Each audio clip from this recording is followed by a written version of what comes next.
안녕하세요. 수입시 연구소 입시온 채널 이희명입니다. 오늘은 2028학년도 연세대 입시 요강을 분석하고 지금 무엇을 해야 하는지 말씀드리겠습니다.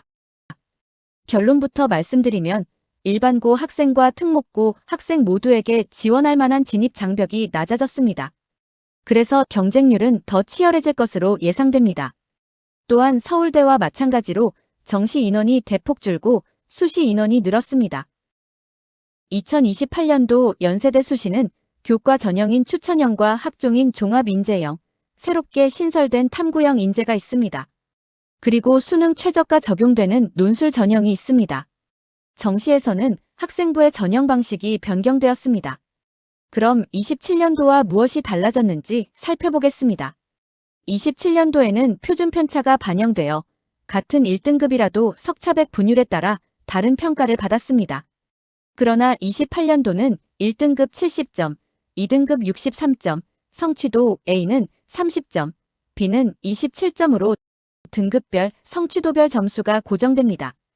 그래서 현재 고1, 고2 학생들은 1등급이라는 용어에 얽매이지 말고 10% 안에 들겠다는 생각으로 기말고사를 준비하시기 바랍니다.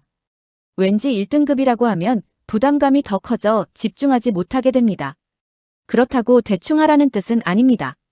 너무 어려운 문제에 집착하기보다 쉬운 문제를 완벽하게 마치고 어려운 문제를 빨리 푸는 연습을 하라는 뜻입니다.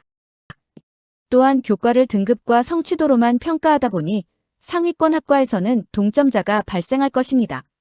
그래서 아직 발표되지는 않았지만 동점자 처리 기준을 눈여겨봐야 합니다. 제 예상으로는 전공 관련 과목 이수단 위수를 반영할 가능성이 높습니다. 그러니 공동교육과정을 포함해 계열 관련 과목을 최대한 많이 이수하시기 바랍니다. 2단계에서 반영되는 학생부는 교과학습 발달 상황과 출결입니다. 즉, 창체나 동아리는 반영되지 않습니다. 앞서 말씀드렸듯 교과에서 동점자가 많거나 점수차가 크지 않을 가능성이 높기 때문에 이 20%가 합격의 주요 열쇠가 될 것입니다. 교과 학습 발달 상황은 전공 관련 과목 이수 여부와 교과 세특입니다. 내년 확정 요강에서 평가 항목 비율을 봐야겠지만 학업 역량 중심일 가능성이 높습니다. 학업 역량을 어필하는 여러 방법이 있지만 우선 수행평가를 더 잘하기 위해 어떤 책을 읽고 어떻게 적용했는지를 세특에 남기는 것을 권합니다. 27년도와 28년도의 수능 최저는 겉으로 보기에는 같습니다. 영어 3등급, 한국사 4등급 이내, 인문은 국어 또는 수학 포함 2개 영역 합 4 이내, 의대 제외 자연계는 수학 포함 2개 영역 합 5 이내입니다. 그런데 28년도는 선택 과목이 없어지면서 모든 응시생이 사회탐구, 과학탐구를 응시합니다. 응시 인원이 늘어나니 상대적으로 등급 받기가 수월해집니다. 28년도 수능 응시생을 약 40만 명으로 가정하면 1등급 컷은 1만 6천 등. 같은 1등급인데 27년에 비해 인원이 2배 이상으로 많아지는 셈입니다. 이렇게 실질적 수능 최저가 완화되면 이를 만족하는 학생이 늘어나고 그만큼 동점자 처리 기준과 학생부의 영향력이 더 커질 것으로 예상됩니다. 종합인재형은 27년도에서는 활동 우수자 전형이었고 전년도 대비 선발 인원이 약 280명 증가했습니다. 대신 정시 인원이 그만큼 줄었죠. 탐구형 인재는 올해 신설된 전형으로 수능 최저가 없습니다. 이 부분이 중요합니다. 기존 연세대 학종은 과학고 학생들이 지원하기 어려운 구조였습니다. 고려대는 수능 최저가 없는 계열적 합 전형이 있어 과학고 학생들이 많이 합격했지만 연세대 학종은 활동 우수형뿐이었고 전공 관련 과목 내신 비중이 높은 데다 수능 최저까지 있었기 때문입니다. 그러나 탐구형 인재 신설로 과학고 학생들이 대거 지원할 것으로 보입니다. 그렇다고 일반고 학생이 지원하지 못할 이유는 없습니다. 2020년까지는 일반 자연계 학과에서도 탐구형 인재와 비슷한 특기자 전형이 실시되었습니다. 그 당시 자연계 특기자 전형에서도 과학고 학생 못지않게 일반고 학생들의 합격률도 높았습니다.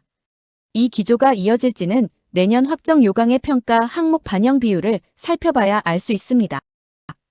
두 전형의 공통점을 살펴보도록 하겠습니다. 두 전형 모두 지원 자격으로 진로 과목 3과목 이상 이수를 요구합니다. 또한 전공 관련 과목이 개설되었음에도 이수하지 않는 경우는 좋지 않게 평가한다는 점, 공동교육과정 참여를 긍정적으로 평가한다는 점도 동일합니다. 하나씩 살펴보도록 하겠습니다. 첫째는 진로 3과목 이상 이수입니다. 이것은 학교 교육과정을 따라가다 보면 자연스럽게 충족됩니다. 그래서 이 요소가 당락을 가르지는 않습니다. 중요한 것은 전공 관련 과목의 원점수, 평균, 이수자수, 그리고 세특입니다. 여기서 여러분이 집중할 수 있는 것은 원점수와 평가 항목에 맞는 세특입니다. 두 번째는 권장 과목 이수입니다. 인문은 별다른 권장 과목이 없습니다. 자연계 학생의 경우 수학은 기하와 미적분 2입니다.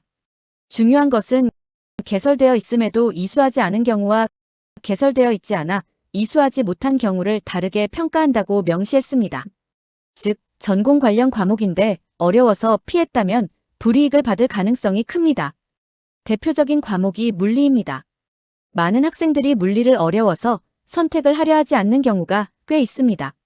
그러나 물리를 이수하지 않으면 지원할 수 있는 자연계 학과가 크게 제한됩니다. 어렵더라도 꼭 이수하시기 바랍니다. 고교학점제가 본격 시행되면서 내신 문제가 비교적 쉽게 출제되는 경향이 있으니 너무 겁먹지 말고 도전하시기 바랍니다. 마지막으로 공동교육과정의 과목 이수도 긍정적으로 평가됩니다. 그런데 공동교육과정 신청 시기는 보통 기말고사 즈음이라 놓치기 쉽습니다. 지금 이 영상을 보는 학생들은 6월 마지막 주 월요일에 공동교육과정 문의하기로 핸드폰 알람을 맞춰 놓으시고 그날 꼭 학교 선생님께 문의하시기 바랍니다.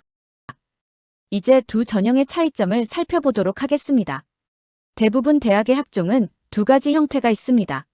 내신과 교내 활동의 비중이 큰 학종, 그리고 전공 관련 활동의 비중이 큰 학종입니다.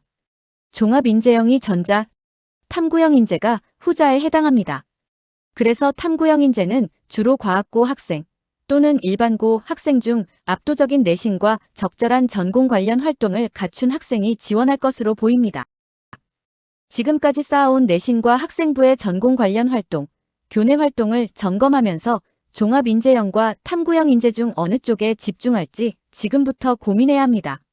만약 탐구형 인재에 집중하겠다고 하면 과학고 학생들과의 경쟁도 생각해야 합니다.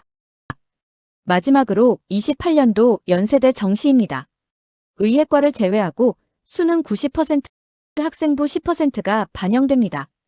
27년도에는 학생부가 5%만 반영되었고 그것도 교과 등급과 출결 정도였습니다.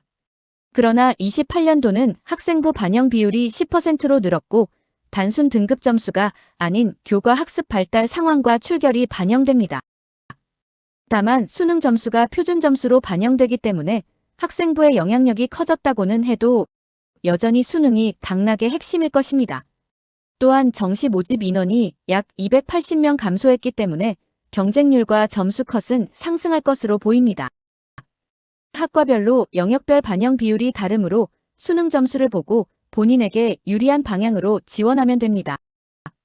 오늘은 28년도 연세대 입시 전형을 살펴봤습니다.